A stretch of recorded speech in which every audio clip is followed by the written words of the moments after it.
Assalamualaikum.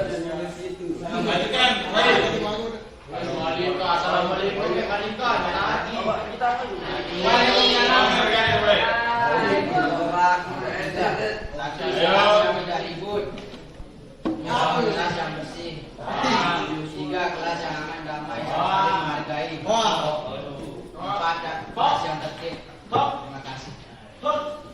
Terima sama-sama.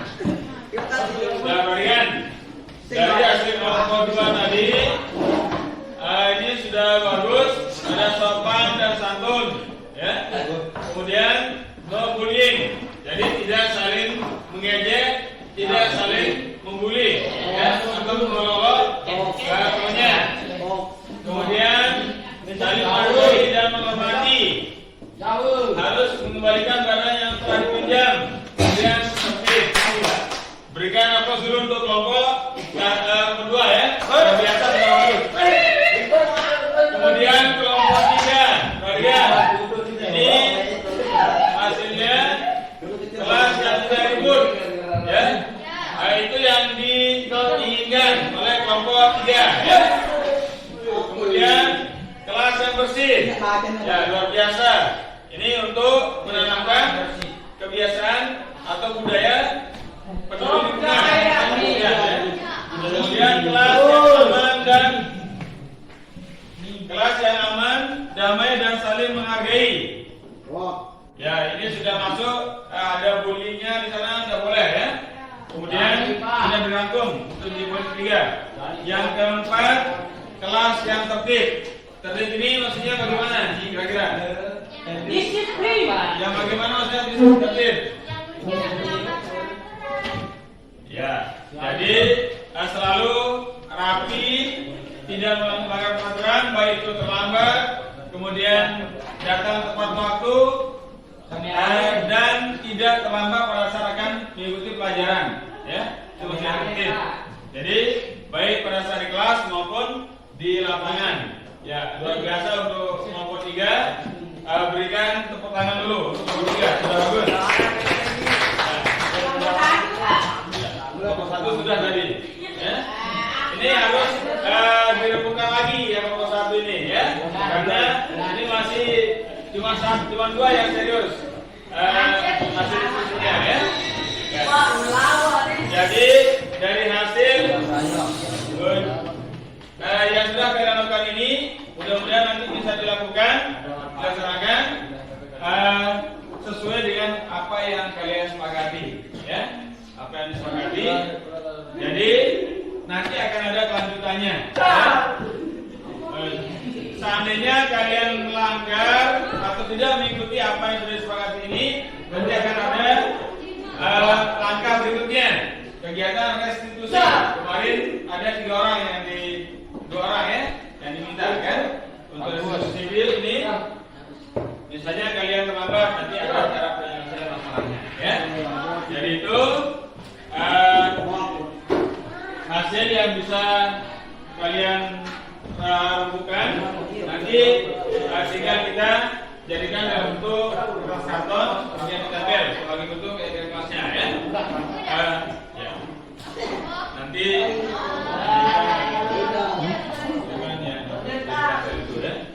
jadi itu untuk ini tentang pembentukan kira-kira kelas. Pak Guru menyampaikan terima kasih yang sebesar-besarnya. Mudah-mudahan ini bisa dilaksanakan, ya. Terima kasih. Assalamualaikum warahmatullahi wabarakatuh.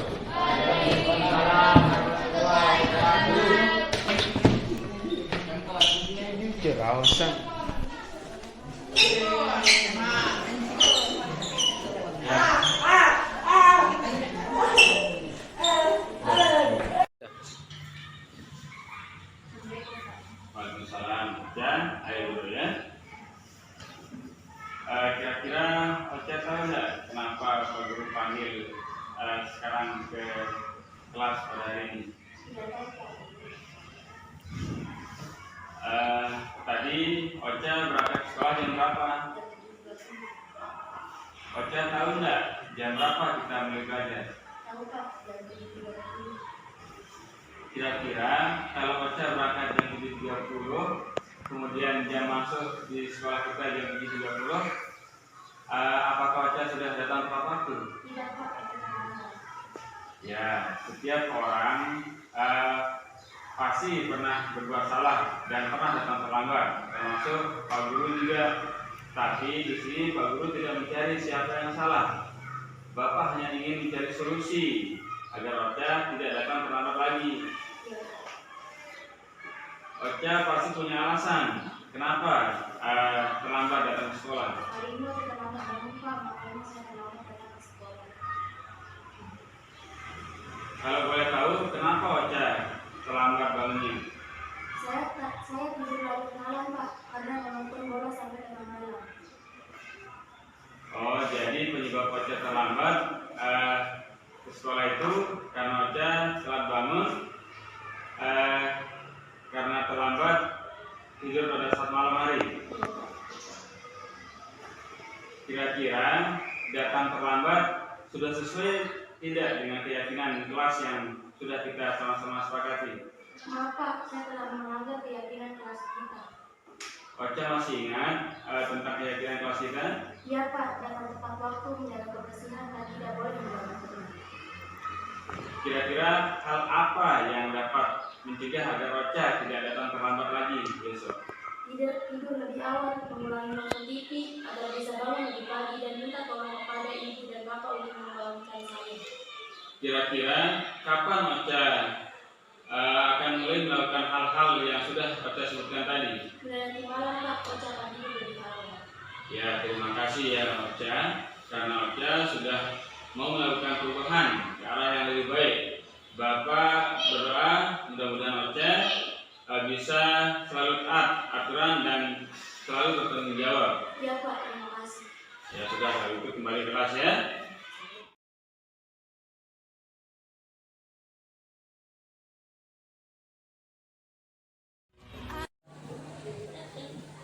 Bismillahirrahmanirrahim. Yang terhormat Bapak Kepala Sekolah SMPN 1 Batu Layar, Bapak Syamsuri SPD. Yang terhormat Bapak Ibu Guru serta staf tata usaha. Bismillahirrahmanirrahim. Assalamualaikum warahmatullahi wabarakatuh. Selamat pagi. Puji syukur kita panjatkan kehadiran Allah Subhanahu wa Ta'ala. Salawat serta salam kepada junjungan kita Nabi besar Muhammad Sallallahu Alaihi Wasallam yang telah melimpahkan kita nikmat sehat, rezeki sehingga kita dapat berkumpul di ruangan ini dalam rangka diseminasi modul 1.4 tentang budaya positif. Baik, sebelum kita mulai, marilah kita dengarkan bersama-sama sambutan dari Bapak Kepala Sekolah SMPN 1 Batu Layar.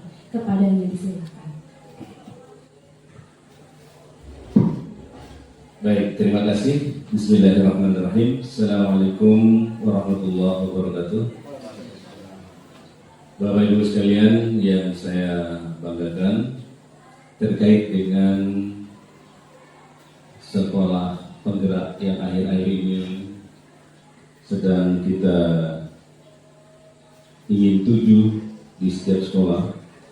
Namun sebelum saya sampaikan beberapa hal terkait dengan kegiatan yang akan dilakukan oleh rekan Bapak Ibu guru sekalian untuk menyampaikan modul yang menjadi bagian dari tugas beliau selaku guru penggerak, ada beberapa hal yang perlu kita sama-sama perhatikan, bahwa pada saat sekarang ini di setiap sekolah ingin selalu mewujudkan sekolahnya menjadi sekolah penggerak.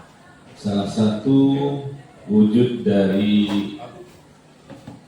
sekolah penggerak diantaranya adalah ada beberapa kegiatan yang akan kita sama-sama lakukan di suatu sekolah. Di antaranya perlu Bapak Ibu ketahui, mari kita sama-sama untuk memperhatikan konsep utama budaya positif. Di antaranya ada beberapa perubahan paradigma belajar kita.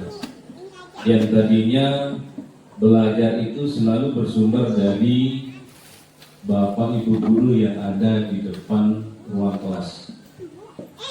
yang sekarang yang diinginkan adalah melalui konsep sekolah penggerak atau guru penggerak ini diharapkan kepada kita semua yang ada di suatu instansi sekolah untuk ada semacam perubahan paradigma belajar.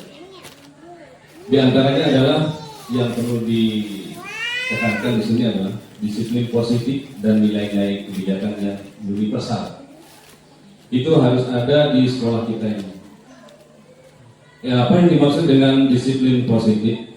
Jadi segala sesuatu yang kita lakukan di suatu sekolah yang bisa mewujudkan atau bisa membuat dampak yang bagus kepada sekolah kita ini, itu perlu dikembangkan di suatu sekolah. Itu salah satu dari makna disiplin positif yang ada di sekolah kita ini.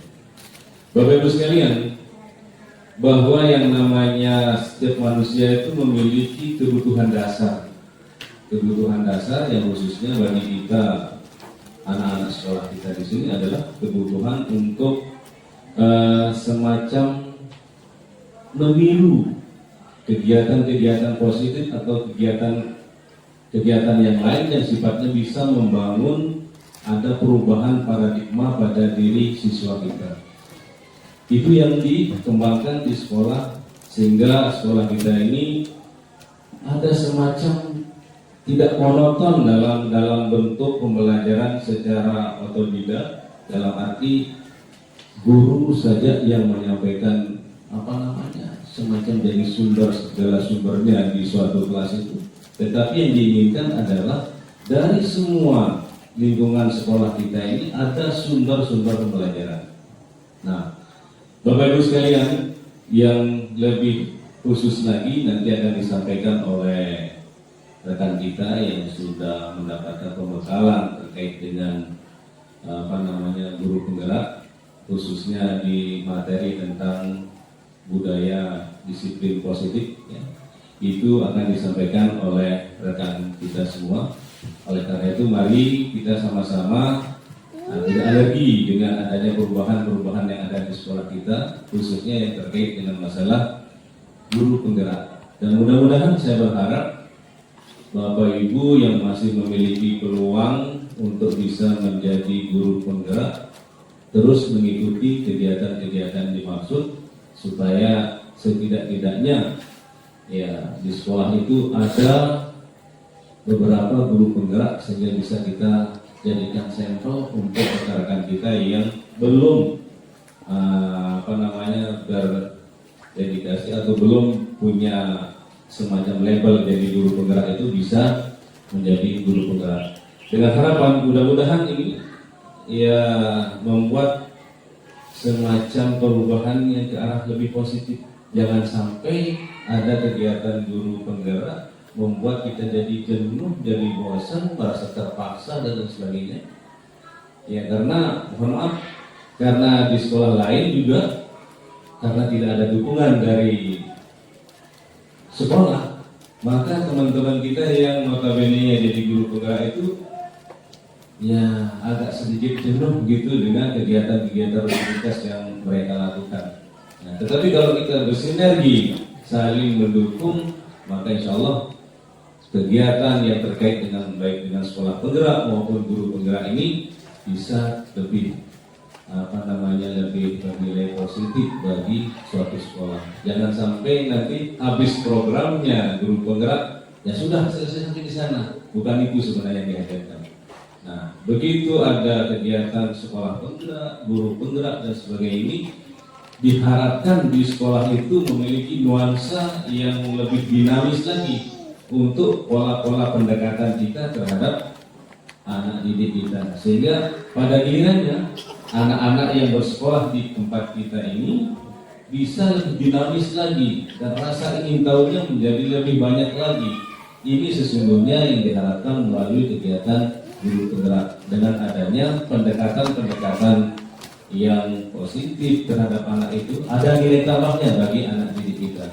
Nah, ini hal-hal yang perlu saya sampaikan oleh kesempatan ini. Mudah-mudahan nanti ke depannya setelah kita dengarkan paparan dari narasumber kita yang sudah diberi pembekalan terkait dengan guru penggerak ini bisa kita wujudkan di sekolah kita ini.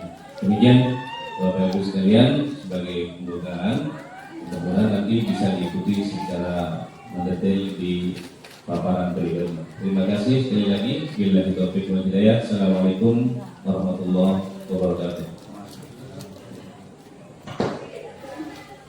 Terima kasih kami ucapkan kepada Bapak Kepala SMPN 1 Batu Layar, Bapak Samsuri, SPD. Baiklah Bapak dan guru yang hebat, sebelumnya kita akan mendengarkan secara langsung bagaimana pemikiran Ki Hajar Dewantara tentang pendidikan yang dikaitkan dengan budaya positif. Baiklah, tanpa harus berlama-lama lagi, marilah kita dengarkan dengan sama-sama. Kepada Pak Fathul Hadi SPD dipersilakan.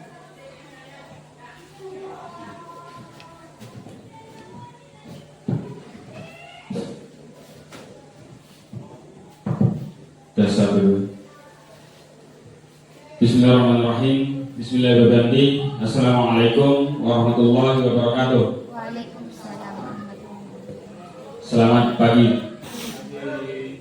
Alhamdulillahirrahmanirrahim. Assalatu wassalamu ala asrafil anbiya wal mursalin wa ala alihi wa sahbihi ajma'in, amma ba'du. Yang terhormati Bapak Kepala Sekolah SMPN 1 Batu Layar, yang terhormati Bapak Ibu dan staf tata usaha yang sempat hadir pada pagi hari ini. Sebelumnya mari kita sama-sama bersyukur kepada Allah SWT segala nikmat kesehatan, keafiatan yang kita rasakan pada pagi hari ini, sehingga alhamdulillah kita bisa hadir di sekolah ini, di ruangan ini dalam rangka kegiatan grup penggerak tentang budaya positif, ya. Di sini terkait dengan diseminasi modul 1.4 tentang budaya positif oleh saya sendiri. Mudah-mudahan nanti kegiatan ini bisa berjalan lancar dan sesuai apa yang kita harapkan. Selanjutnya selawat dan salam kita sama-sama hadiahkan kepada junjungan agung kita Nabi Muhammad SAW. Mudah-mudahan dengan kita senantiasa selalu berselawat, kita nantinya bisa mendapatkan syafaat dari beliau. Amin ya rabbal alamin. Bapak Ibu yang dihormati, jadi sebelum kita mulai, saya ingin memperkenalkan diri dulu. Ini kegiatan guru penggerak tentang diseminasi modul 1.4 tentang budaya positif. Yang di sini sebagai calon guru penggerak angkatan ke-7 dari SMP 1 Batu Layar, Kabupaten Lombok Barat. Di balik apa yang saya lakukan ini ada beberapa pendukung. Yang pertama ada fasilitator.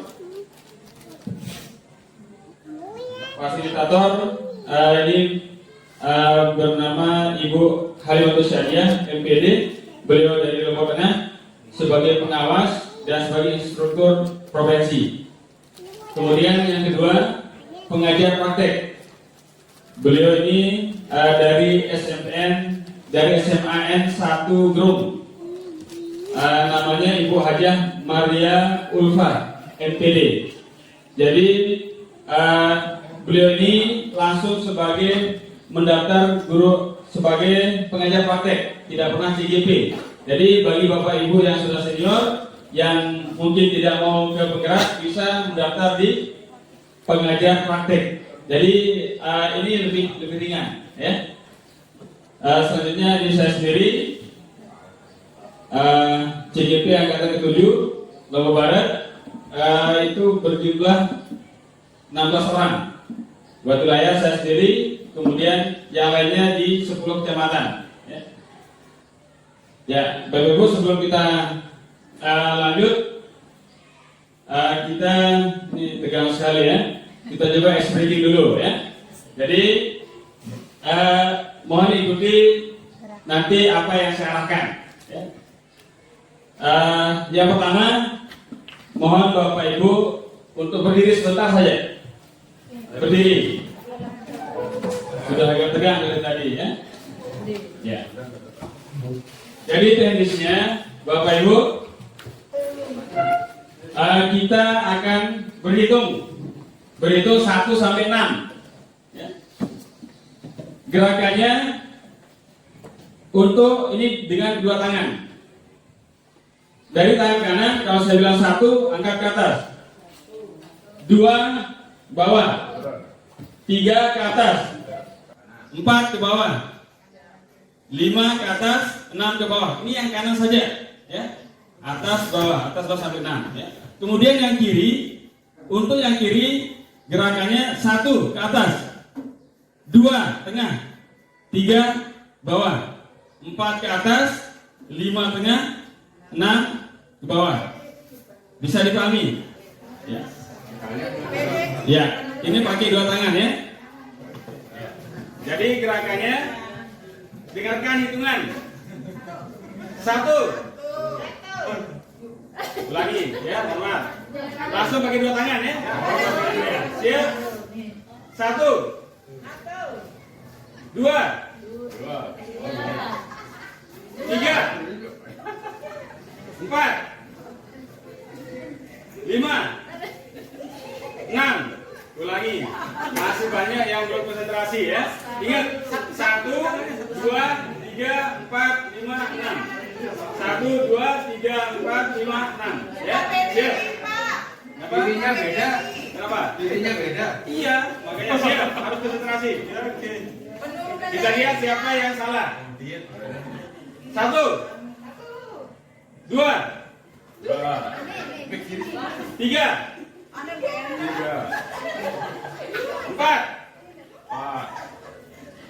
5, 6. Baik sekali, masih banyak yang bingung ya. Ingat itu aja, yang kanan sama yang kiri. Tangan kanan sama lain sekali. Ya. Ya. 1, 2, 3, 4, 5, 6. Ya. Luar biasa. Jadi itu untuk menguji konsentrasi ya, dan kecepatan berpikir ya. Jadi tapi saya lihat tadi sudah banyak yang sesuai dengan apa yang diinstruksikan ya. Nanti sambil dipikirkan dicoba berulang kali ya.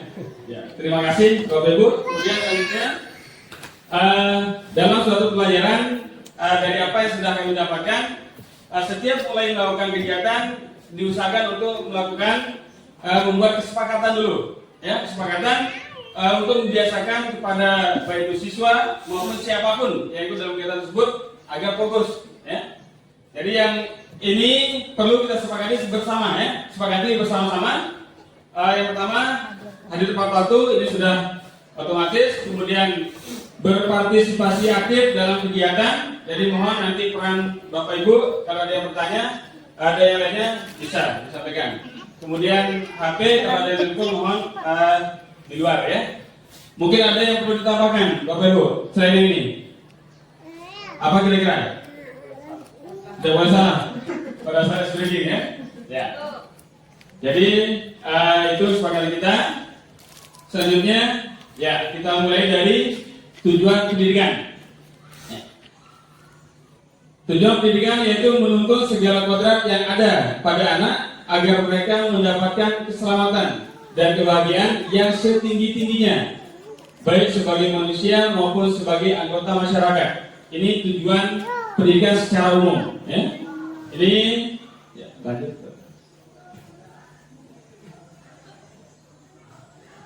Selanjutnya ini menurut Ki Hajar Dewantara, ya. Beliau menyampaikan pengajaran adalah proses pendidikan dan dalam memberikan ilmu yang bermanfaat untuk kecakapan hidup anak lahir dan batin. Pengajaran adalah tempat persemaian benih-benih kebudayaan dalam masyarakat. Jadi menurut Ki Hajar Dewantara anak-anak kita ini sebagai benih. Jadi tugas kita adalah menuntun, mengarahkan, membimbing supaya tidak salah arah, supaya benih-benih ini tumbuh dengan subur, dengan baik, sehingga menghasilkan buah yang luar biasa. Contohnya seperti padi, supaya bisa tumbuh dengan subur. Jadi kita tidak bisa memaksakan kehendak kepada siswa, tapi kita hanya bisa menuntun dan mengarahkan anak-anak kita. Sehingga jangan heran banyak anak kita sudah kita arahkan, kita hukum berkali-kali, tapi masih tetap tidak bisa berubah. Jadi memang sudah seperti itu. Nah, sekarang tugas kita ini cukup berat sebagai pendidik, harus mengarahkan, mencari di mana momen anak-anak ini supaya bisa tergerak, supaya bisa berubah ke arah yang lebih baik. Jadi itu untuk menurut Ki Hajar Dewantara ya. Nah, yang kita bahas saat ini tentang budaya positif. Apa itu budaya positif? Tadi sudah sempat disinggung oleh Bapak Kepala Sekolah. Budaya positif yaitu budaya positif adalah nilai-nilai, keyakinan-keyakinan, dan kebiasaan-kebiasaan di sekolah yang berpihak pada murid agar murid dapat berkembang menjadi pribadi yang kritis, penuh hormat dan bertanggung jawab sesuai dengan profil pelajar Pancasila. Ini yang digadang-gadang oleh Menteri Pendidikan kita saat ini. Ya, sebelum kita lanjut, ini ada beberapa pertanyaan.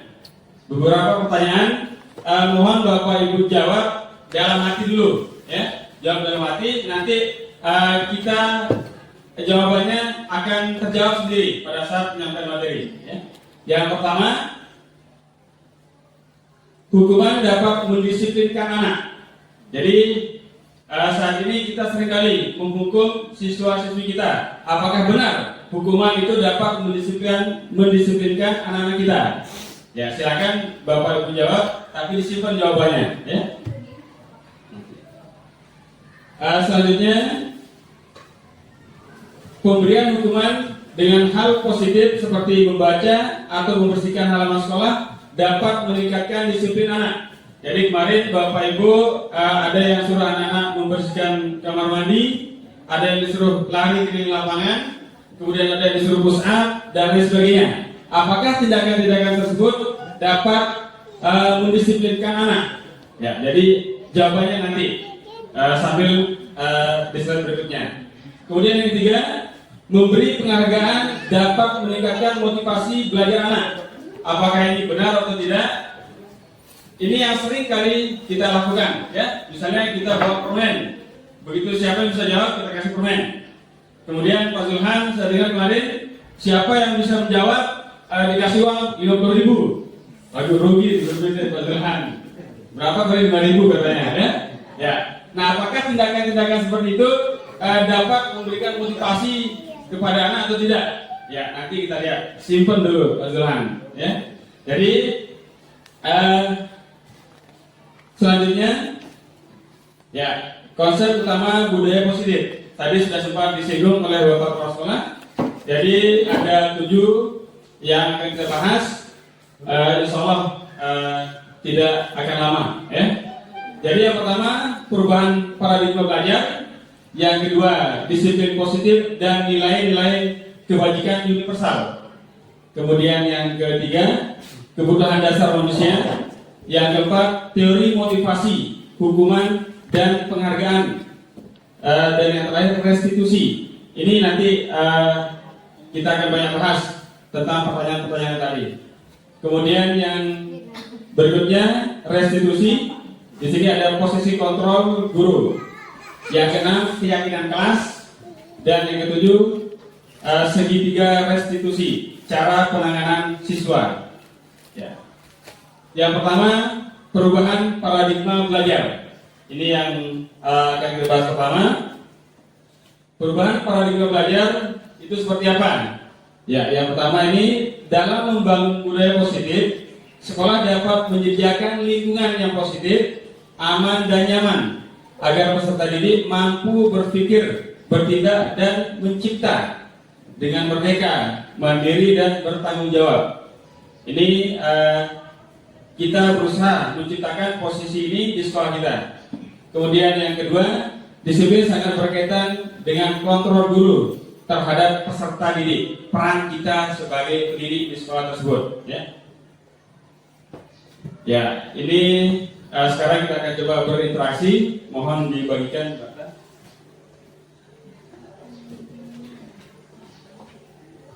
Mohon Bapak Ibu berpasangan, minta berdua. Silakan mau cewek cowok, mau cowok sama cowok, cewek sama cewek, silakan, tidak ada masalah. Yang penting ada pasangannya. Silakan.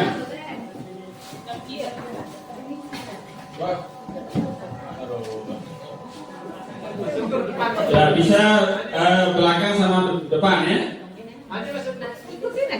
Atau bisa di samping juga nggak masalah ya. Yang penting ada pasangannya.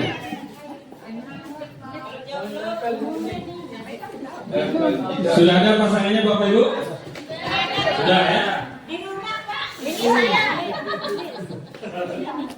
Pasangan di sekolah dulu. Ya. Ya. Sudah siap? Ada pulpennya?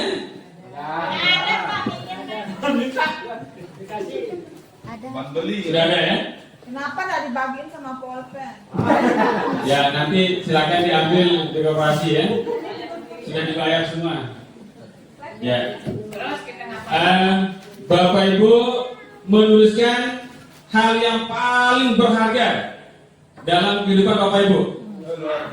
Silakan ditulis.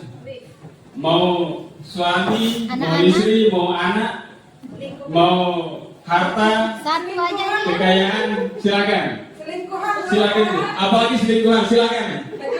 Itu sangat berharga. Sudah? Tulis, bisa berupa benda, orang, atau apa saja. Satu yang dianggap paling berharga. Ya. Tidak boleh. Jadi tidak boleh. Jangan sampai dilihat sama teman yang di samping. Ya. Astaga. Jadi tidak boleh ditahu sama orang. Ya. Ya. Kemudian setelah itu sudah tahu belum? Belum kan? Jadi tulis hal yang paling berharga dalam kehidupan Bapak Ibu ya. Kemudian lipat, kemudian genggam. Silakan digenggam, dijaga. Jangan sampai diambil, jangan sampai dibuka sama orang atau sama pasangan tadi. Ya, mana pasangannya? Ada kan? Nah setelah itu, ya, sekarang salah satu di antara Bapak Ibu pegang erat. Kemudian yang salah satunya ada pasangannya minta untuk membuka kepala itu, tapi Bapak Ibu tidak boleh membuka, harus mempertahankannya. Kenapa harus dipertahankan? Ya. Jadi sekarang pasangannya silakan rayu, Bu, rayu Pak Zulhan supaya bagaimana caranya supaya dia mau membuka kepala tangannya. Ya, yang lain juga silakan. Bisa dibuka apa enggak? Ya? Jadi ini arahnya perhatikan, ya. Ya, teman Anda akan mencoba dengan sekuat tenaga dengan berbagai cara untuk meminta memberikan benda tersebut, bisa membujuk, mengancam, menghardik, merayu, menyapa, jadi untuk membuka kesempatan tersebut, ya. Ya, silakan Pak Zulhan. Coba.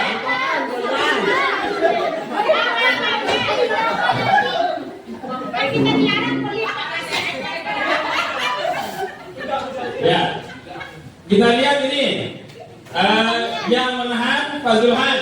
Nah sekarang silakan Ibu bagaimana usahanya supaya bisa membuka kepala tangan Pak Zulhan. Silakan. Ini tidak mesti harus tarik, bisa dengan merayu, bisa menggelitik, bisa bagaimanapun. Yang penting bisa terbuka.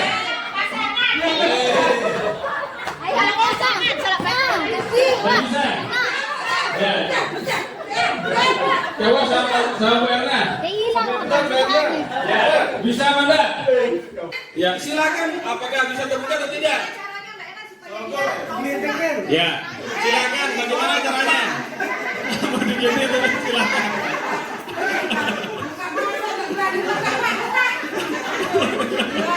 Bisa benar dibuka? Bisa benar? Bisa ya? Ya. Bisa benar? Sekarang kebalikannya, si dia yang buka. Bisa benar? Bisa benar? Bisa benar kira-kira?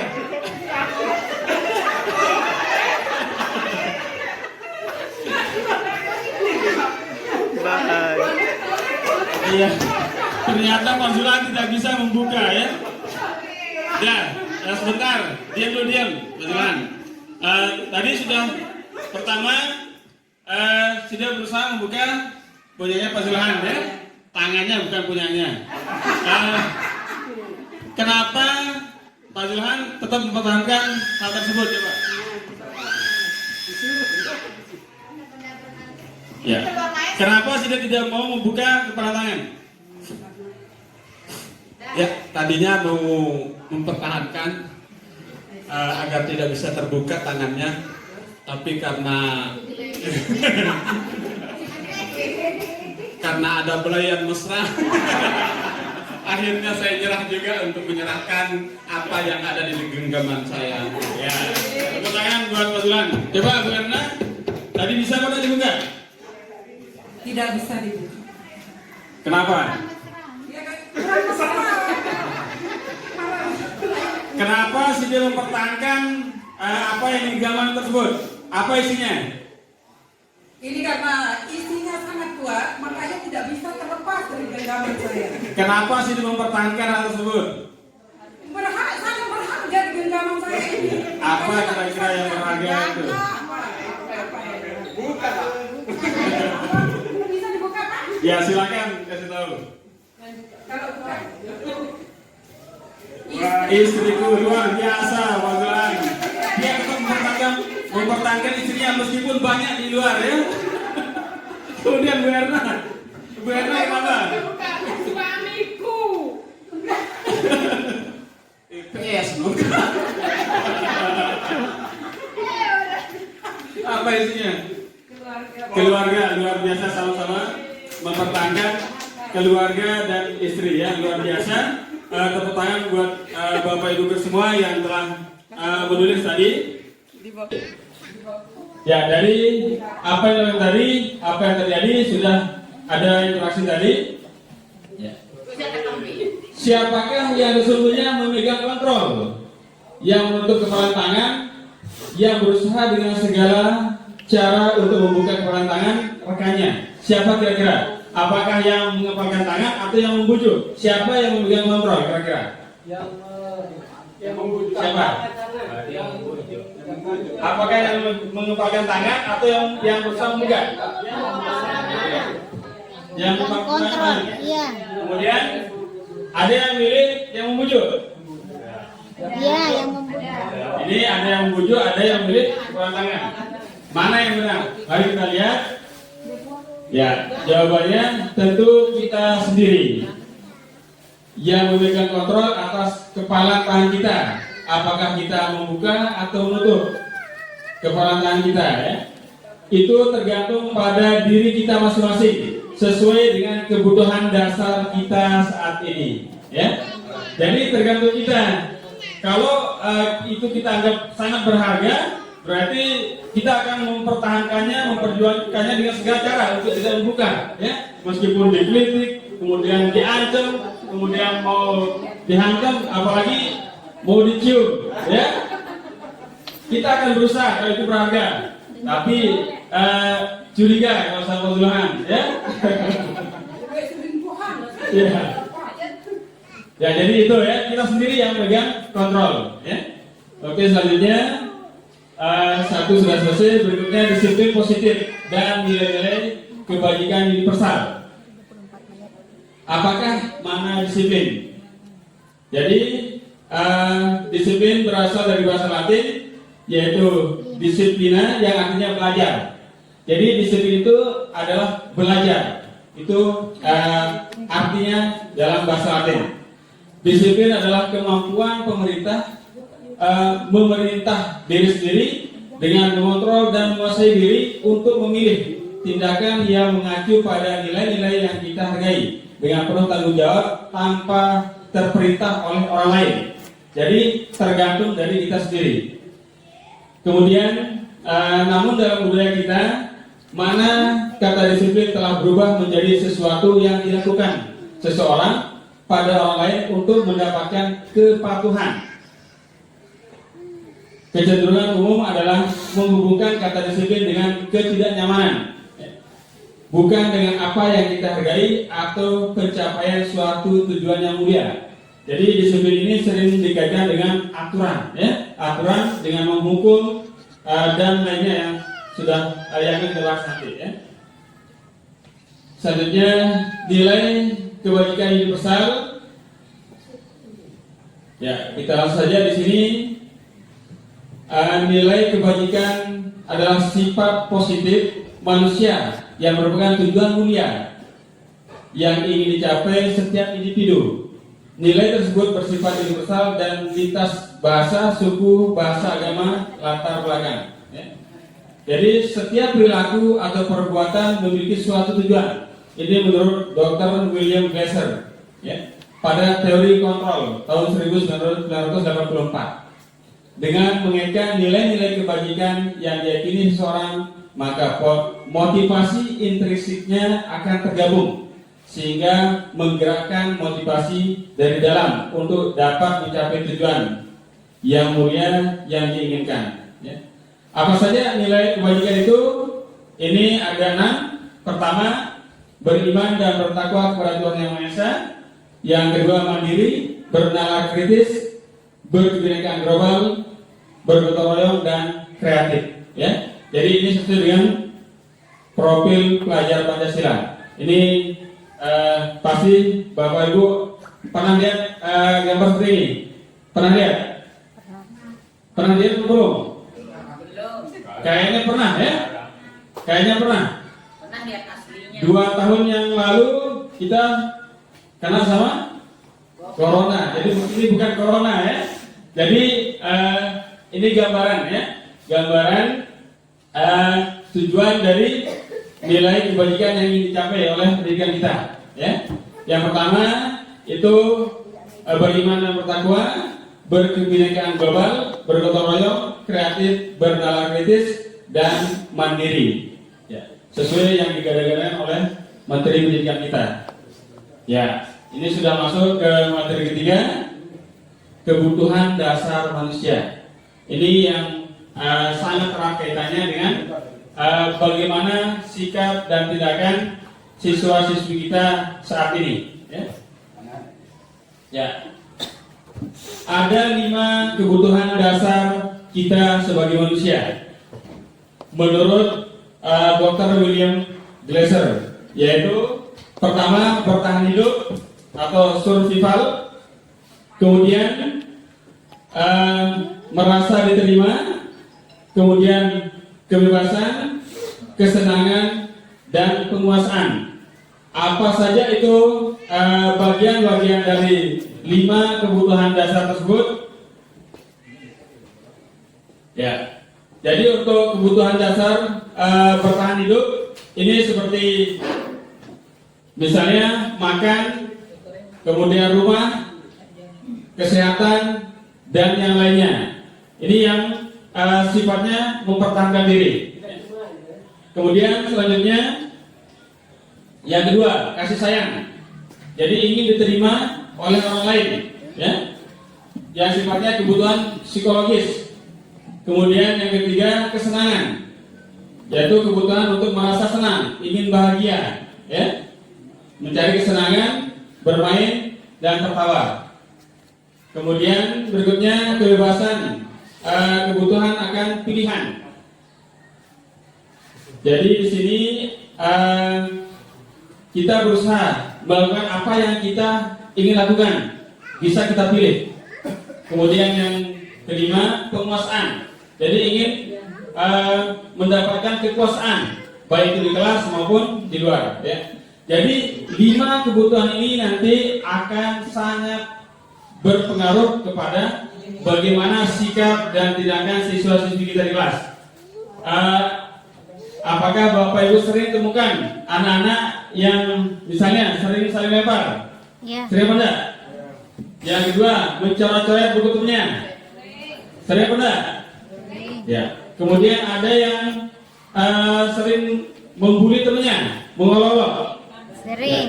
Jadi banyak sekali tindakan-tindakan siswa-siswi kita yang tidak sesuai dengan yang seharusnya. Kaitannya dengan hal ini dari yang 5 yang tadi, ya, ada hubungan yang sangat erat. Misalnya, bisa saja dia begitu sampai di sekolah dia merampas makanan temannya. Ada nggak seperti itu? Enggak ada. Ya, bisa saja tujuannya untuk mempertahankan hidup karena di rumah dia belum sarapan, karena di rumah dia tidak dikasih uang saku oleh orang tuanya. Itu untuk bertahan hidup. Kemudian kesenangan. Ada siswa-siswi yang disuruh selalu tidak mau memperhatikan, ya, selalu mengerjakan hal-hal lain yang tidak sesuai dengan yang sewajarnya. Itu adalah salah satu bentuk keinginan dia untuk memenuhi kelima dasar kebutuhan tersebut, ya. Jadi sangat erat kaitannya. Jadi jangan sampai heran, banyak sekali siswa-siswi kita yang seringkali ingin menunjukkan apa yang mereka lakukan supaya bisa diperhatikan. Ya, berikutnya di sini ada teori motivasi, hukuman, penghargaan, dan restitusi. Ya, jadi pertanyaan pemantik di depan tadi akan banyak terjawab di sini, ya. Ya. Yang pertama berapa? Tadi ada hukuman. Jadi motivasi itu ada 2, ya. Ada 2, motivasi dari dalam diri dan dari luar. Motivasi yang berasal dari dalam diri itu sama dengan motivasi apa Bapak Ibu? Motivasi apa yang dari dalam diri? Kira-kira? Intrinsik. Apa? Intrinsik. Intrinsik, keinginan. Apa lagi? Yang dari dalam diri. Ya. Tadi 2, termasuk intrinsik dan keinginan. Yang kedua, motivasi dari luar. Dari luar itu berarti Ekstrinsik. ya, kalau in berarti di dalam, di dalam diri kita. Kalau ekstrinsik berarti dari luar. Jadi eksternal atau extrinsik itu lingkungan, kemudian peran kita semua itu termasuk ekstrinsik. Jadi itu yang perlu disepakati, ya. In itu dari dalam, kemudian X dari luar, ya. Yang pertama, untuk menghindari ketidaknyamanan atau hukuman, apakah yang akan terjadi apabila saya tidak melakukannya? Apakah ini termasuk intrinsik atau ekstrinsik? Apa kira-kira? Ya, ekstrinsik. Kemudian yang kedua, untuk mendapatkan imbalan dari orang lain atau institusi, apakah yang akan saya dapatkan apabila saya melakukannya? Jadi saya akan melakukan pekerjaan jika saya diberikan upah sekian. Apakah itu termasuk intrinsik atau ekstrinsik? Ekstrinsik. Dari dalam atau luar? Dari luar. Ya, dari luar. Dua-duanya. Silakan ditahan, ya. Dua-duanya. Kemudian berikutnya, untuk menghargai diri sendiri, saya akan menjadi orang yang seperti apa bila saya melakukannya. Ini intrinsik atau ekstrinsik? Intrinsik. Intrinsik. Iya, Ada yang dari dalam. ekstrinsik? Ada. Ya, jadi mari kita lihat apakah termasuk intrinsik atau ekstrinsik. Yang pertama, untuk menghindari ketidaknyamanan itu termasuk motivasi eksternal atau ekstrinsik, ya. Seperti yang disebutkan tadi. Jadi dari luar, ya. Ini sifatnya dari luar. Kemudian yang kedua, motivasi eksternal, ya. Ya, jadi kenapa? Karena ada imbalan, ya, ada imbalan.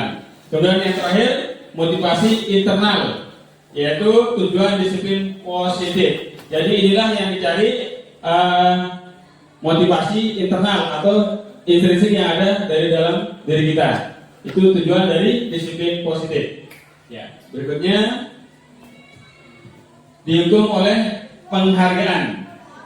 Lanjut dulu. Yang pertama, ya, bahwa penghargaan berlaku sama dengan hukuman. Dalam arti meminta atau membujuk seseorang melakukan sesuatu untuk memenuhi suatu tujuan tertentu dari orang yang meminta atau membujuk. Dorongan eksternal dan akan ada faktor ketergantungan.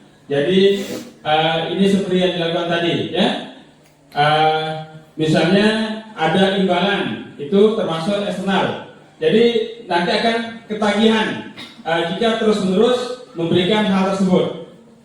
Kemudian beberapa dampak dari pemberian penghargaan atau ini menurut Alfikan, ya, tahun 1963. Yang pertama, pengaruh jangka pendek dan jangka panjang. Kemudian penghargaan menghukum. Kenapa kira-kira menghukum? Karena anak-anak ini karena terlalu sering dikasih imbalan, jadi dia akan, jika tidak ada imbalannya, tidak mau melakukannya. Yang kedua, misalnya anak-anak tetap dapat ranking 1 atau ranking 2, dia akan merasa terbebani, sehingga berusaha bagaimana caranya supaya tetap mempertahankan untuk bisa mendapatkan ranking 1. Akan terus berada dalam dirinya itu tidak tenang, merasa tidak tenang, selalu khawatir. Jangan-jangan saya tidak bisa mendapatkan ranking 1 lagi. Jangan-jangan saya tidak bisa mendapatkan penghargaan seperti yang kemarin. Jadi itu yang akan terjadi. Makanya termasuk dalam dapat menghukum batin anak-anak. Ya. Kemudian penghargaan mengurangi ketepatan, jadi kurang tepat. Kemudian berikutnya penghargaan tidak efektif. Jadi kalau tidak ada penghargaan, motivasinya akan melemah. Ya. Kemudian selanjutnya penghargaan merusak hubungan.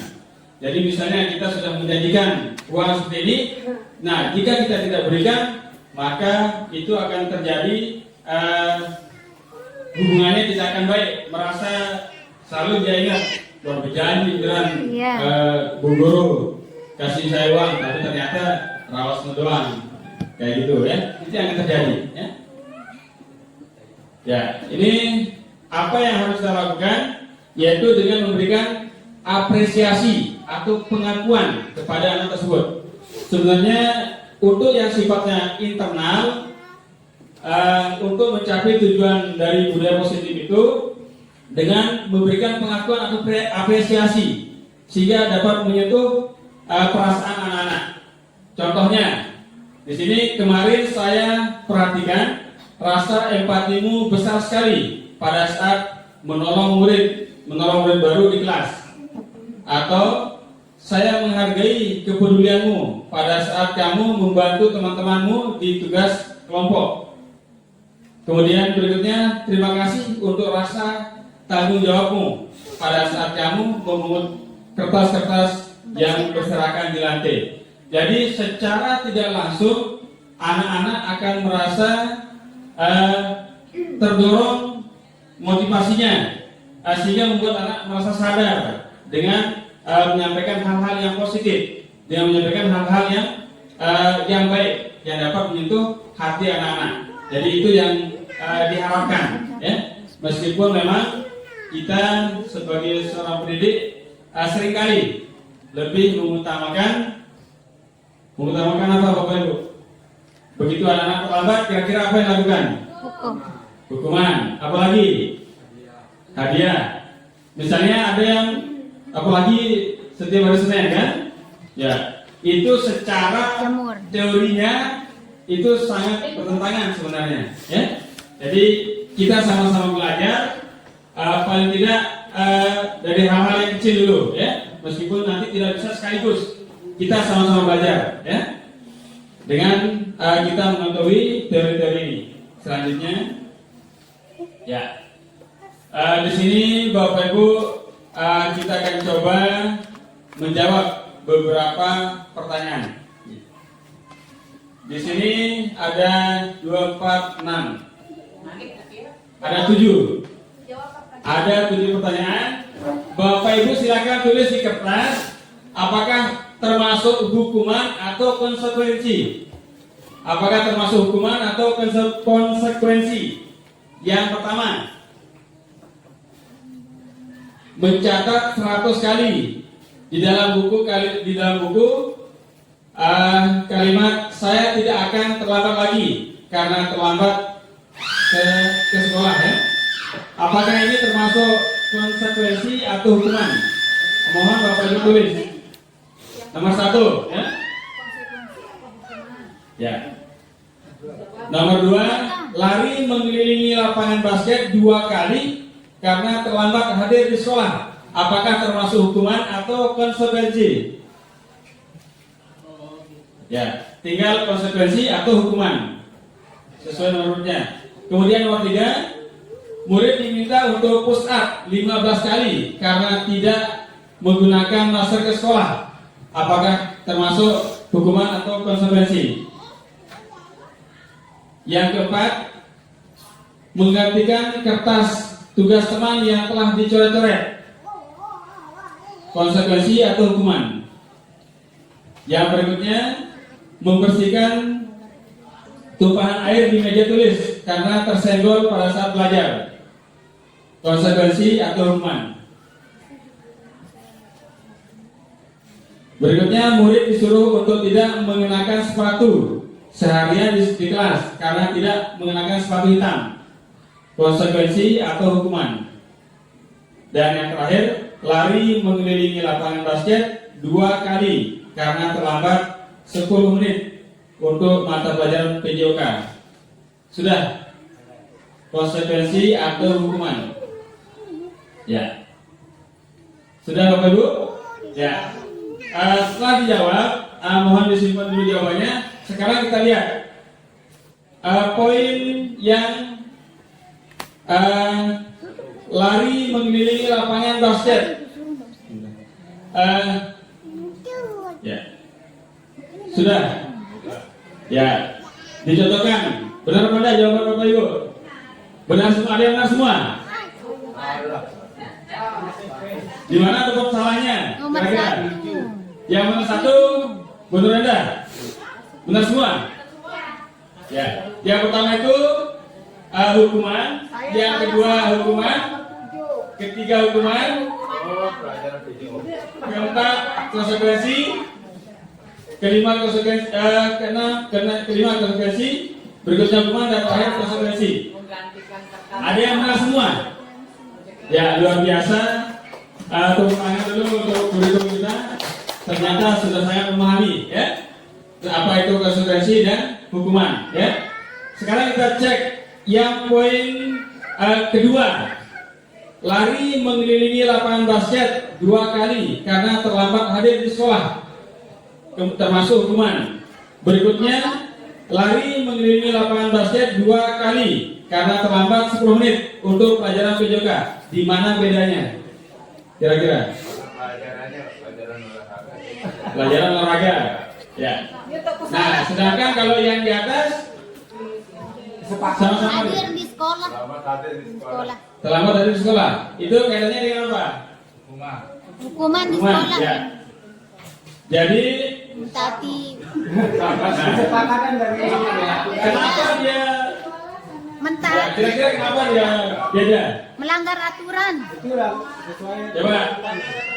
Ya, satu kita coba Bu Rana. Ya.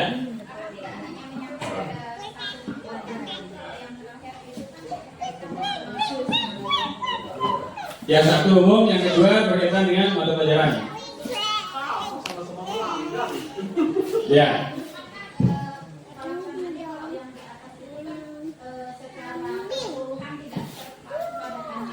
Matanya si Mapel. Khusus gitu. Ya. Coba luar biasa jawaban dari Bu Rana. Bisa tepuk tangan. Nah, saya sudah dengar dari Pak Zulhan. Ini masih bingung ini, masih belum terima. Coba kita dengarkan. Yang nomor 1 salah, dikasih hukuman. Ya. Yang nomor 2 itu ada kesalahan apa enggak? Iya, yang nomor berapa 7? 27. Itu ada kesalahan apa enggak? Ada kesalahan. Lari yang di lapangan basket 2 kali karena terlambat 10 menit. Nah, itu ada kesalahan. Berarti itu hukuman sebenarnya, itu kan? Hukuman. Sama-sama kesalahan. Oke. Ya, lagi 1 ya. Ya. Silakan, gimana? Yang untuk nomor 1 itu kan itu secara umum betul bermelanggar Pak. Jadi untuk semua mata pelajaran. Tapi kalau yang nomor 2 itu kan dia khusus untuk 1 mata pelajaran berapa Pak? Memang sama hukuman, tetapi kalau nomor 1 itu siapapun gitu Pak. Siapapun yang telat ya udah. Kesepakatan. Kalau nomor 2 yang itu yang khusus pada saat pelajaran olahraga. Kesepakatan. Ya. Sama-sama tetapi letak kita meletakkan itu di mana gitu. Yang bersifat umum kalau nomor 2 khusus. Ya, jadi yang kita bahas memang yang nomor 2 sama yang terakhir ya. Ya, terima kasih Bu Bayuli, bisa tepuk tangan dulu. Luar biasa jawaban dari Bapak Ibu. Dari apa yang sudah kita coba bahas ini, di mana bedanya? Jadi tadi kita sudah sempat bahas ya. Jawabannya nanti ada di yang terakhir sebenarnya ya. Apa bedanya antara lari keliling lapangan dengan yang paling bawah? Ya. Sampaikan saja sekarang. Jadi tadi lagi bukan. Ya. Jadi kita lihat apa bedanya hukuman sama konsekuensi. Tadi sudah ada yang menjawab dengan benar. Sekarang di sini bedanya antara konsekuensi dan hukuman. Hukuman suatu yang menyakitkan harus terjadi. Konsekuensi sesuatu harus terjadi. Kemudian membuat anak sakit. Sedangkan yang konsekuensi membuat anak merasa tidak nyaman dan dalam jangka waktu pendek. Kemudian anak membenci kedisiplinan. Yang berikutnya anak menghargai disiplin. Kemudian yang hukuman berikutnya paksaan. Sedangkan konsekuensi stimulus atau tanggapan. Itu bedanya. Kemudian mendorong anak menyakiti diri sendiri karena merasa tertekan. Sehingga anak-anak akan berusaha bagaimana caranya supaya tidak mendapatkan hukuman. Anak merasa tersakiti, ya, karena harus mengikuti aturan tersebut. Kemudian kalau konsekuensi mendorong anak agar mudah menyesuaikan diri. Jadi dia tahu apa yang harus dilakukan. Jika terlambat, ini akan terjadi. Ya, itu bedanya. Kemudian konsep diri yang buruk. Sedangkan konsekuensi konsep dirinya baik karena sudah selalu memikirkan apa yang akan dilakukan. Kemudian anak belajar untuk menyembunyikan kesalahan. Jadi anak-anak merasa takut. Jadi kalau kita tanya kenapa kamu terlambat, kenapa kamu mukul temannya, cenderung tidak akan memberikan jawaban karena merasa takut akan dihukum. Sementara kalau konsekuensi, anak-anak akan belajar untuk mematuhi peraturan. Dia tahu peraturan ini, keyakinan kelas ini, maka dia sudah siap untuk menerima konsekuensi apa yang akan terjadi dalam dirinya. Jadi sudah siap anak-anak. Kemudian yang terakhir, marah, rasa bersalah, dipermalukan, merasa tidak dihargai. Kalau dihukum, rasa malu. Sedangkan konsekuensi, kehilangan hak, dibuat tidak nyaman, diasingkan untuk sementara waktu. Jadi ini yang akan terjadi, ya. Tapi tidak dalam jangka waktu yang lama, karena dia sadar akan apa yang dilakukan. Jadi ini bedanya antara hukuman dan konsekuensi. Jadi yang bedanya yang tadi poin 2 sama poin 7 itu, kalau yang pertama itu bersifat secara umum, ya, aturan sekolah, kesepakatan sekolah, ya. Sementara kalau yang nomor 7 itu sudah ada keyakinan kelas yang dibuat oleh guru mata pelajaran penjas. Jadi kalau terlambat 10 menit harus lari keliling lapangan. Jadi itu konsekuensi dari kesepakatan yang sudah dibuat di awal. Jadi itu bedanya, ya. Ya, jadi ada hubungan sebab akibat. Jadi dia sudah tahu apa yang akan terjadi dalam dirinya jika terlambat. Ya, lanjut. Ya, di sini restitusi posisi kontrol guru. Lanjut, Pak. Yang keempat ini coba lagi dulu. Ya, jadi ada 5 posisi kontrol dari kita. Ya, ini yang pertama ada penghukum, ada pembuat orang bersalah, merasa bersalah. Mohon maaf yang ini, yang merah ya. Penghukum, yang kedua pembuat orang merasa bersalah, ketiga sebagai teman, keempat sebagai pemantau, yang kelima sebagai manajer. Nah, kira-kira mana yang terbaik? Ini sempat disinggung kemarin ya. Jadi yang terbaik itu adalah sebagai manajer, ya, sebagai manajer. Jadi tapi minimal kita sebagai pemantau, ya. Apa bedanya antara penghukum, pembuat orang merasa bersalah, teman, pemantau, dan manajer?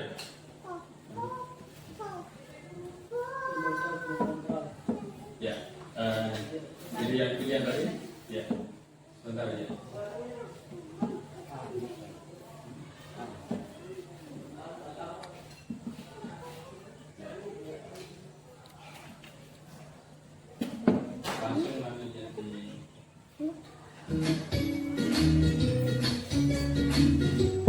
Jadi di sini ada berapa bedanya ya antara yang tadi? Dalam penerapan disiplin positif restitusi, salah satu program yang dikembangkan adalah 5 posisi kontrol.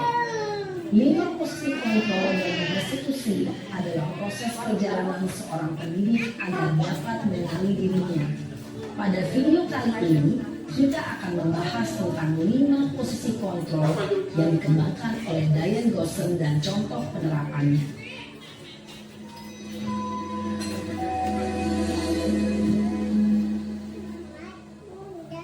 Lima posisi kontrol itu adalah 1. Posisi penghukum, 2. Posisi pembuat merasa bersalah, 3. Posisi teman, 4. Posisi pemantau atau monitor, dan 5. Posisi manajer. Untuk lebih memahami kelima posisi tersebut, mari kita saksikan kasus Naren yang terlambat hadir 20 menit di sekolah dan melihat bagaimana kelima posisi kontrol dalam menghadapi masalah tersebut.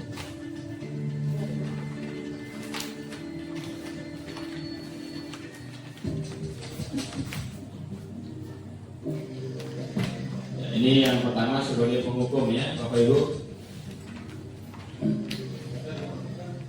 Naren, sini kamu. Selamat pagi, Bu. Selalu terlambat.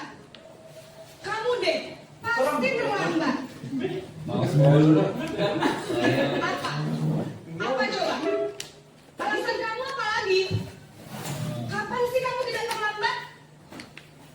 Malas sekali ya kamu jadi anak. Saya Dasar pemalas. Gak kapok-kapok sih kamu. Sudah berapa kali terlambat? Sana, kamu keliling lapangan basket 2 kali. kenapa saya harus keliling lapangan basket, Bu? Kenapa? Kamu melawan ibu. Berani-beraninya jawab. Sudah terlambat, masih berani jawab pula. Sekarang, keliling lapangan basket 5 kali sekalian. Biar kapok. Cepat. Pergi sana ke lapangan basket. Posisi penghukum biasanya berbicara dengan nada tinggi, menghardik, menunjuk-nunjuk, menyakiti, dan menyindir. Hukuman bisa berupa fisik maupun psikis. Ibu dan bapak guru hebat. Dampak yang terjadi pada murid ketika guru berada pada posisi penghukum adalah murid cenderung akan memberontak, bahkan menyimpan dendam.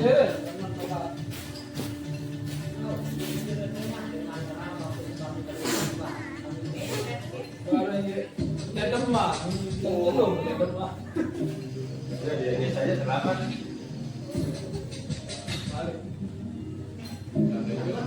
Oh, belum tiket. Ya, ini yang kedua ya. Belum tiket. Selamat pagi Bu. Naren. Ini posisi ibu merasa bersalah ya. Nak? Ya Tuhan, Naren. Kamu senang ya bikin ibu susah ya? Kalau kamu terlambat lagi, nanti ibu yang ditegur bapak kepala sekolah, nak. Disangka ibu tidak bisa membina kamu. Duh, gimana ini? Maaf Bu. Duh, Gusti Naren. Kamu suka ya kalau ibu ditegur bapak kepala sekolah? Terus, sekarang ibu harus tulis apa yang di buku absen? Ini kamu sudah sering terlambat loh. Ibu harus apa coba? Maaf Bu. Maaf sekali. Ya sudah, lain kali jangan bikin ibu susah lagi ya nak ya. Ibu tidak akan kuat lagi kalau kamu begini terus. Bisa jantungan kalau ibu ditegur bapak kepala sekolah. Sana cepat ke kelas. Maaf ya Bu. Maaf sekali. Posisi pembuat rasa bersalah berbicara dengan nada tenang, cenderung lembut. Namun kata-kata yang diutarakan membuat murid merasa menjadi orang yang gagal, memandang buruk dirinya sendiri, merasa tidak berharga, dan tidak sanggup membahagiakan orang lain. Ketika guru mengambil posisi pembuat rasa bersalah, murid akan menganggap dirinya yang bersalah dan ia akan menyimpan emosi negatif tersebut di dalam dirinya.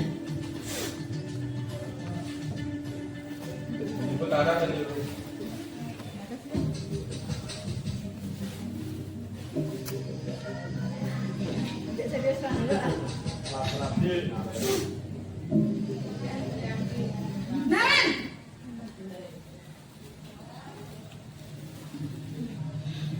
Selamat pagi Bu. Ya ini posisi yang ketiga ya. Sudah Sebagai berapa teman. nih, nak? Terlambat lagi ya sayang. Iya Bu, habis ibu saya rumah bangunkan saya Bu.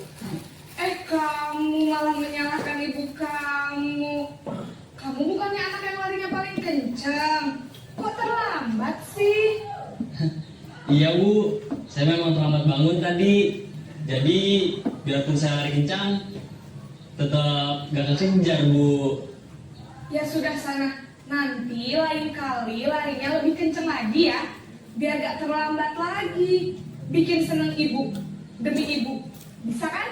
Bisa lah Bu. Ya sudah sana masuk kelas. Ibu beresin urusan absen kamu. Kamu ini ada-ada saja.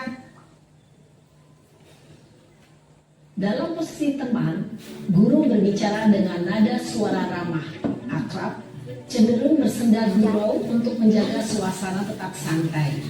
Murid akan merasa senang, aman, dan akrab dengan guru. Identitas yang tercipta adalah identitas sukses atau berhasil. Namun, perlu diingat, karena ini masih dorongan eksternal, maka ada faktor ketergantungan dari murid kepada orang tertentu. Di sini guru absennya, sehingga di lain waktu murid bisa berperilaku baik, namun hanya kepada orang-orang tertentu saja.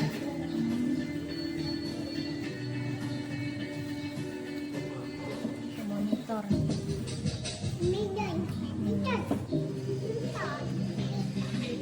Jangan gitu nak, tak boleh. Naren! Capek bolak-balik syuting. Selamat pagi Bu.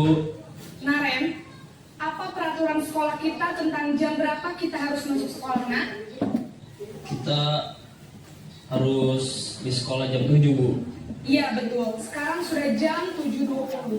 Naren sudah tahu konsekuensinya jika terlambat hadir. Paham Bu. Saya harus tinggal kelas pas jam istirahat selama 20 menit. Iya benar, konsekuensinya demikian. Jadi nanti jam 9.30 pas istirahat, kamu harus tinggal di kelas, kerjakan tugas tambahan untuk ketertinggalan kamu, ya? Baik Bu.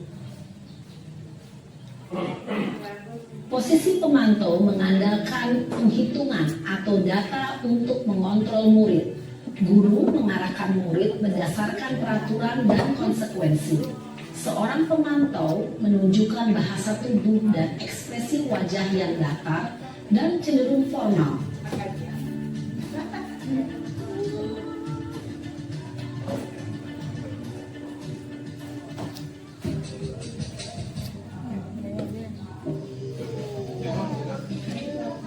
Ya, ini yang terakhir ya, sebagai manajer. Naren,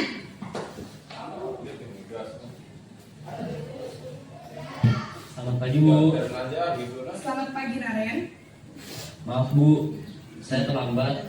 Iya, sekolah masuknya jam 7, sekarang sudah jam 7.20. Jadi sekarang bagaimana ini Naren? Maaf Bu, saya lupa setel alarm saya semalam. Baiklah, menurut kamu, keyakinan sekolah yang mana yang perlu kamu tingkatkan? Menghargai diri sendiri dan orang lain mungkin ya Bu.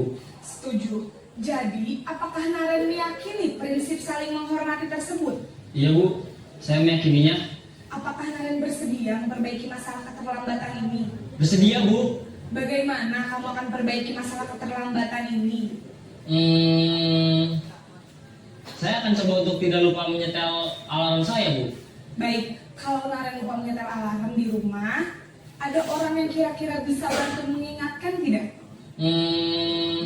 Ada Bu, kakak saya, Kak Emma. Ada lagi selain Kak Emma? Selain Kak Emma, ada ibu saya. Baik, jadi yang mengingatkan Naren adalah Kak Emma dan ibu kamu ya? Kira-kira akan mulai start alarm kapan nih Naren? Setelah pulang sekolah, akan segera saya lakukan. Baik, jadi Naren akan setel alarm untuk bangun besok pagi dan akan diingatkan oleh kakak dan ibu dan Naren ya. Ada lagi yang mungkin perlu dilakukan Naren? Agar tidak terlambat bangun lagi. Tidak ada Bu. Baik Naren, terima kasih untuk kerjasama kamu. Sekarang kamu perlu kembali ke kelas untuk belajar. Baik Bu, terima kasih. Posisi manajer adalah posisi kontrol yang disarankan untuk membimbing murid memiliki sikap disiplin yang positif, yaitu murid yang mandiri, bertanggung jawab, dan dapat memecahkan masalah. Tujuan dari posisi ini adalah agar murid dapat berefleksi atas tindakannya. Guru akan dengan tulus memberikan pertanyaan-pertanyaan bermakna, sehingga membuat murid dapat belajar dari kesalahannya dan mencari sebuah solusi untuk menyelesaikannya. Ibu dan Bapak guru hebat, setelah mengamati adegan kelima posisi kontrol tadi, kira-kira posisi mana yang paling ideal? Posisi mana yang dapat menunjang motivasi intrinsik murid? Ya, tentu posisi manajer. Posisi ini memang posisi ideal yang ingin dituju setiap pendidik. Pada posisi inilah, guru dapat menerapkan disiplin positif yang berpihak pada murid, yang memerdekakan murid. Perjalanan seorang pendidik tentunya tidak mudah untuk sampai pada posisi seorang manajer. Namun, tujuan kita pasti, yaitu menciptakan murid-murid yang mandiri, merdeka, dan bertanggung jawab. Semoga penggambaran 5 posisi kontrol yang telah diperlihatkan ini dapat menjadi ajang refleksi bagi kita semua, agar dapat terus mengasah dan menerapkan disiplin positif yang memerdekakan murid. Mari terus berlatih dan bersemangat. Selamat menerapkan. Salam dan bahagia Ibu dan Bapak guru hebat.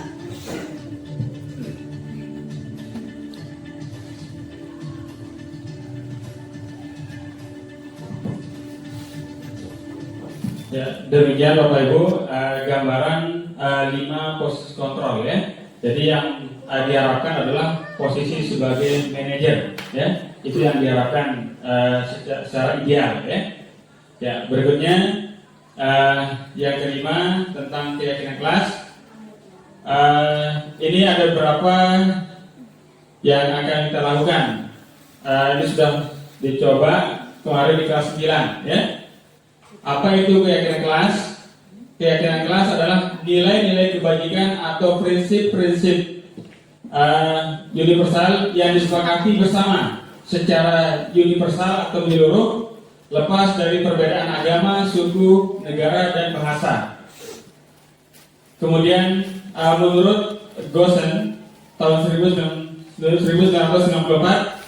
suatu keyakinan akan lebih memotivasi seseorang dari dalam diri, yaitu motivasi intrinsik seperti yang disebutkan tadi. Seseorang akan lebih bersemangat untuk menjalankan keyakinannya daripada hanya sekedar mengikuti peraturan. Jadi anak-anak karena dia terlibat secara langsung, maka akan termotivasi untuk mengikuti apa yang telah disepakati. Lanjut. Ya, jadi ini bentuk-bentuk keyakinan kelas. Ya, kalau peraturan, ini perbedaannya. Peraturan selalu mengembalikan buku ke tempatnya. Itu termasuk dalam tanggung jawab. Ya, dalam keyakinan kelas menggunakan bahasa tanggung jawab. Ya, kemudian dilarang mengganggu teman. Itu dalam peraturan. Tapi dalam keyakinan kelas dirubah menjadi menghormati orang lain. Kemudian hadir di sekolah 15 menit sebelum pembelajaran. Itu termasuk berkomitmen dalam keyakinan kelas. Kemudian dilarang melakukan kekerasan. Dibahasakan menghormati orang lain. Kemudian dilarang mendahului budaya antri kalau dalam keyakinan kelas. Dan yang terakhir, jangan berlari di depan kelas atau koridor. Itu termasuk dalam kesehatan atau keselamatan. Ya. Jadi bahasa-bahasa seperti ini bisa kita gunakan dalam membuat keyakinan kelas. Ini sudah sempat dilakukan. Ya, jadi untuk mencapai budaya positif secara keseluruhan diawali dari peraturan yang tadi, kemudian keyakinan kelas, sehingga terciptanya nanti lingkungan yang positif, sehingga akan menjadi budaya positif di sekolah kita. Jadi dari hal yang terendah dulu baru mencapai secara global. Lanjut. Ya, jadi tampilkan. Ini yang sudah pernah saya coba lakukan, pembentukan keyakinan kelas di 9A. Ya. Jadi pertama anak-anak kita bagi jadi beberapa kelompok, kemudian mereka menulis apa yang kira-kira mereka usulkan untuk dijadikan sebagai keyakinan kelas mereka. Ya. Ini bisa diputar yang tengahnya. Ya. Ya. Jadi setelah dia melakukan diskusi, anak-anak kita bisa menempelkan.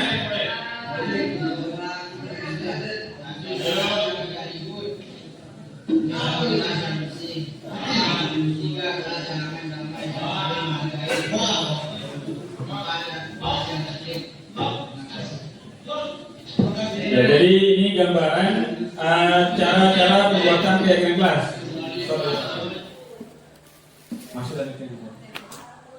Ya, jadi anak-anak itu kita minta untuk membuat menulis dalam kertas apa yang mereka yakini yang dapat kita dibuat jadi keyakinan kelas. Ya. Kemudian dalam satu kelompok kita minta sepakati mana yang bisa dinaikkan. Kalau dia sama tinggal digabungkan.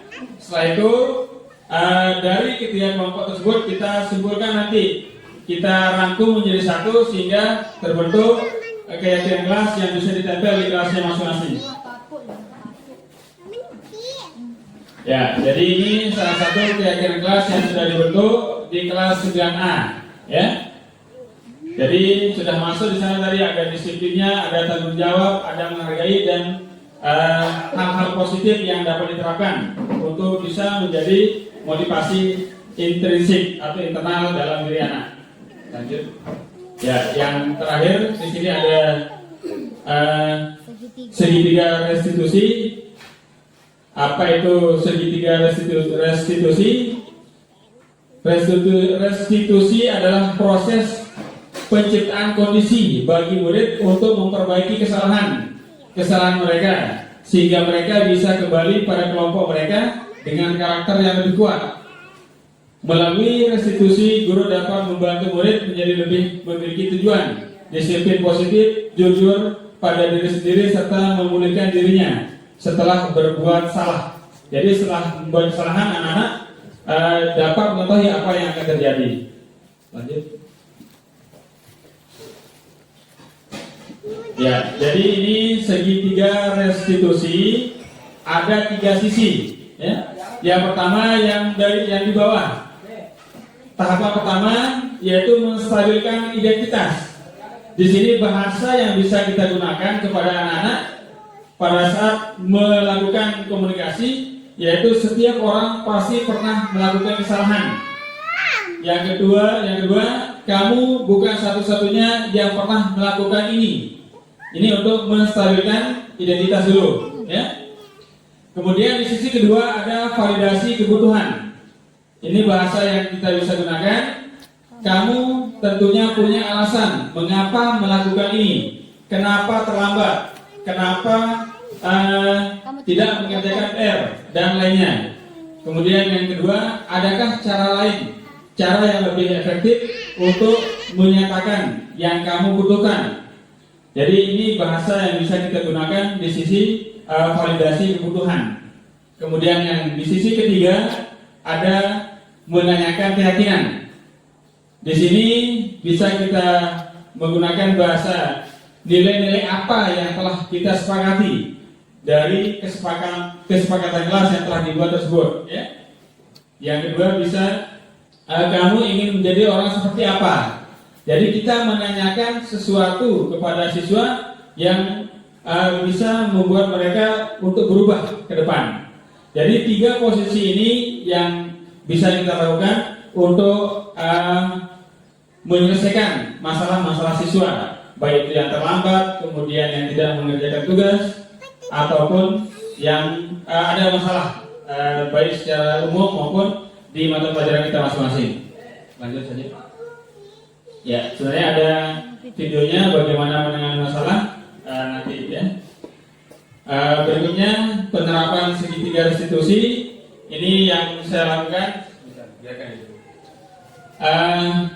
Segitiga restitusi yang pernah saya lakukan karena posisinya kemarin libur ya, libur sehingga ini tetap saya lakukan, tapi di sekolah di sana kemarin saya coba panggil anak-anak untuk penerapan segitiga restitusi tersebut. Coba bisa diputar sebentar. Ya.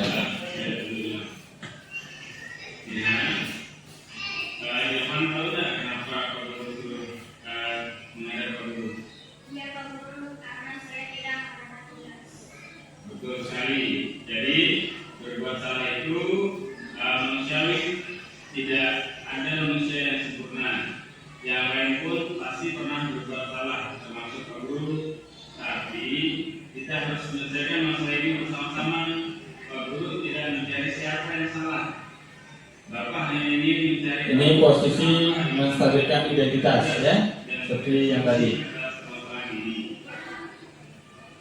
Ilham, apakah kamu saat ini sedang menjadi? Ini sampai terakhir. Yang kedua nanti ada posisi yang kedua tentang validasi. Kemudian yang terakhir tentang menanyakan keyakinan. Ya. Lanjut, Bapak. Bapak. Bapak. Lanjut aja. Nanti kita. Ya. Ya.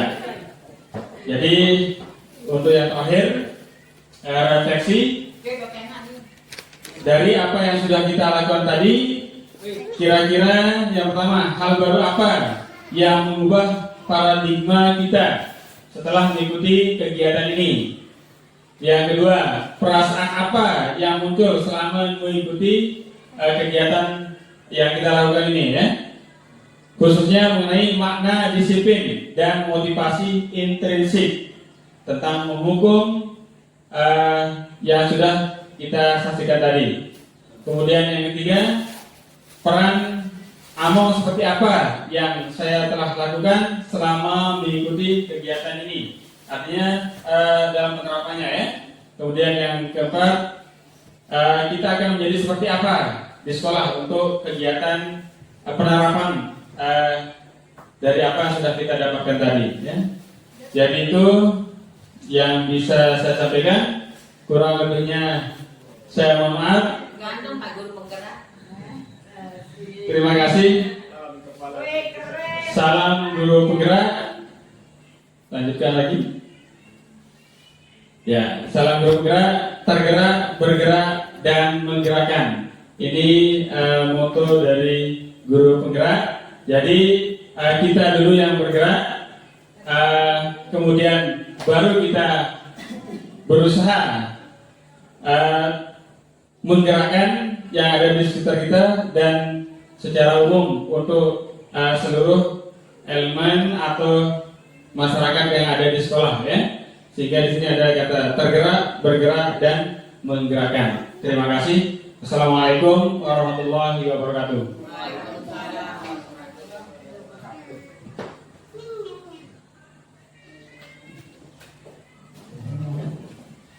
Baik Bapak dan Ibu guru sekalian yang masih bisa diem sampai saat ini, sampai terakhir, terima kasih. Untuk selanjutnya, apakah ada yang ingin bertanya atau yang masih belum jelas bagaimana sih posisi kontrol kita sebagai guru, bagaimana segitiga restitusi itu, budaya positif apa yang akan kita ingin sampaikan ke anak-anak, bagaimana keyakinan kelas, dan apa sih fungsinya.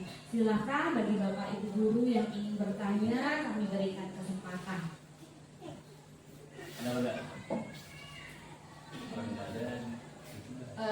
Sehingga kegiatan ini tidak hanya semacam kegiatan mendengarkan saja, supaya kegiatan ini nanti Bapak dan Ibu guru sekalian bisa mengaplikasikannya ke dalam pembelajaran. Bagaimana kita posisi kontrol kita sebagai guru, apakah kita mau tetap sebagai penghukum, apakah kita akan mengikuti perkembangan zaman yang mana kita harus mengikuti posisi kita itu sebagai manajer. Jadi kita menerapkan bagaimana segitiga restitusi itu.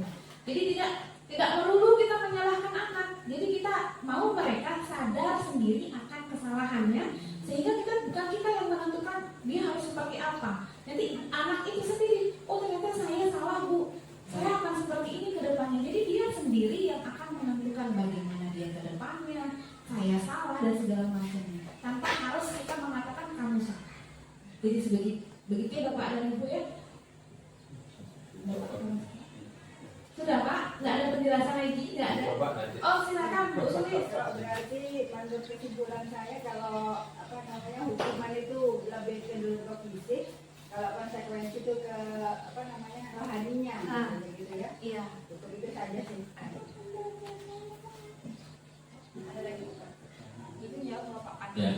Jadi seperti apa yang sudah kita sama-sama perhatikan tadi, Bu Sulis mengatakan menghukum itu lebih ke fisik, ya. Sedangkan yang tadi konsekuensi, ya. Jadi benar apa yang disampaikan oleh Ibu Sulis, sebagian besar, ya, sebagian besar, dan biasanya kalau sudah dengar kata hukuman pasti arahnya ke fisik. Nah, hal itulah yang dapat memberikan dampak negatif kepada anak, baik secara fisik maupun psikis. Nah, sehingga anak akan merasa tertekan dan takut untuk melakukan hal-hal yang tidak sesuai dengan aturan tersebut, karena bukan dia sendiri yang membuat, bukan dia sendiri yang ikut andil dalam membuat aturan tersebut, karena sifatnya sepihak kan kalau peraturan itu, ya. Jadi itu yang biasa. Tapi dengan adanya konsekuensi tadi, karena sudah ada kesepakatan, jadi anak-anak dia akan sadar sendiri, oh saya terlambat. Tanpa kita suruh pun anak-anak itu dia akan dengan sendirinya akan lari seperti saya dalam penjas kan. Setelah membuat kesepakatan, misalnya yang terlambat lari keliling lapangan 5 kali, tanpa disuruh, otomatis dia akan lari sendiri karena dia sudah tahu apa kesalahannya itu, yaitu konsekuensi dari apa yang telah mereka lakukan. Jika anak sudah bisa seperti itu sudah masuk dalam motivasi intrinsik atau internalnya. Dia sudah sadar sudah bisa mencapai budaya positif apa yang akan kita tuju seperti yang tadi. Ya, jadi seperti itu. Terima kasih Bu Sulis. Ada Pak Suhan? Bagaimana Pak Suhan? Jelas bagaimana posisi kita, apakah kita mau jadi sebagai penghukum, konsekuensi, apa restitusi? Penghukum itu menyakitkan, tapi kalau konsekuensi hukum sebab akibat terjadi karena ada sebabnya. Sedangkan restitusi itu karena pilih, kita bisa, anak-anak bisa memilih. Jadi begitu ya Bapak dan Ibu ya. Dilangsung ditutup Pak.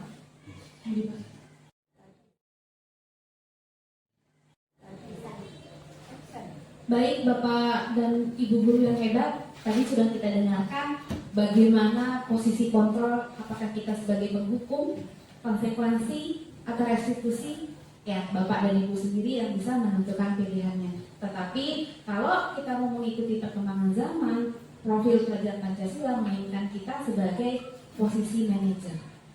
Terima kasih untuk Bapak dan Ibu sekalian. Sebelum kita mengakhiri diseminasi ini, alangkah baiknya kita tutup dengan sama-sama kita dengarkan sambutan terakhir dari Bapak Kepala Sekolah kita. Kepada beliau Bapak Samsuri SPD, disilakan.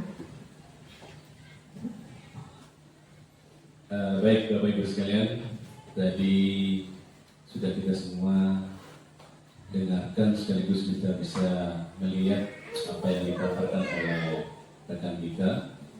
Mudah-mudahan apa yang sudah disampaikan tadi ada pencerahan untuk diri kita terkait dengan program guru penggerak yang terkait dengan masalah disiplin positif tadi, termasuk hal-hal yang sudah disampaikan. Jadi mudah-mudahan ada manfaatnya untuk kita semua.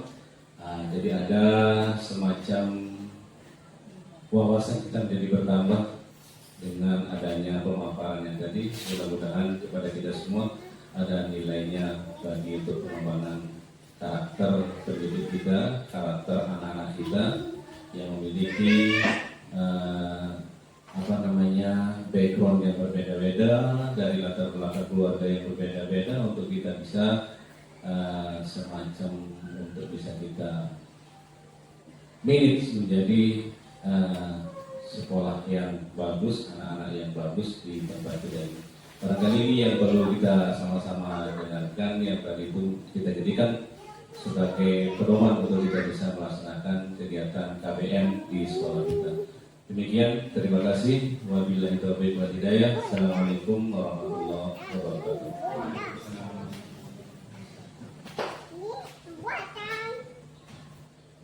Terima kasih kepada Bapak Kepala Sekolah kita, Bapak Samsuri SPD. Terima kasih juga kepada Bapak dan Ibu Guru. Terima kasih juga kepada pendidik kita yang luar biasa, Pak Fathul Hadi SPD. Sekian diseminasi kali ini. Wabillahi taufiq wal hidayah. Wassalamualaikum warahmatullahi wabarakatuh.